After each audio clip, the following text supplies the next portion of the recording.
Uy mga pre, may project ba kayo sa IT na dapat ipasa ngayon? Oo, yung website design. Kailangan ko patapusin yun sa akin eh. May konti pa. Same, pero si Dustin, tapos na yan eh.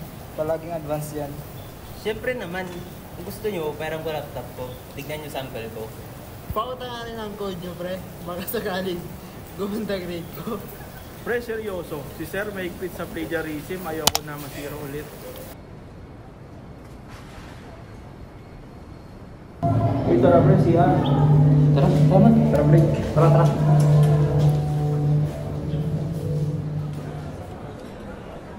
Tignan natin kung meron kay James. Baka may idea ako makuha.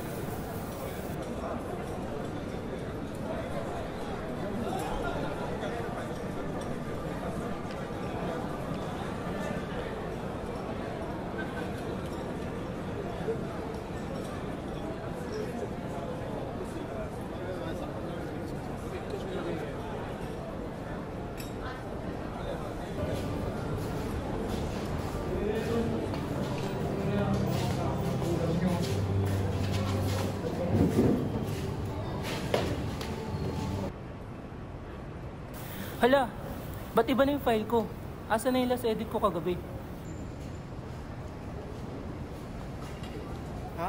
Sigurado ka? Baka na-delete mo. Hindi, may nabago talaga.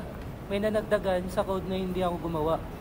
Dustin, ikaw kaya yan? Kanina ka pa tumitingin sa laptop niya. Ha? Ako? Grabe kayo. Hindi ako ganun. Ba't ako gagamit ng gawa ng iba? Pre, pwede pera na natang sa bed. May bilingan ako.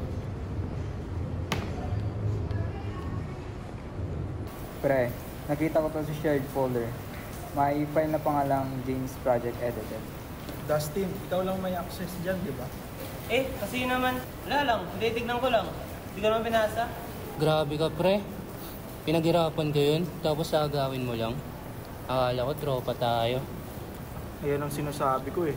Huwag gagamit ng computer para makasakit ng iba. Yung ginawa mo, parang ninakaw mo yung pagod ni James. Tsaka isa pa, pre, huwag pakialaman ang gawa ng iba sa computer. Hindi mo dapat binuksan yun kung wala siyang permiso. Tapos, nagsinungaling ka pa. Huwag magkalat ng kasinungalingan gamit ang computer. Kanina pa kami nagtatanong, dinay mo pa. Oo na. Sorry na mga pre. Mali talaga yan. Dahil lang ako. Promise, hindi na maulit.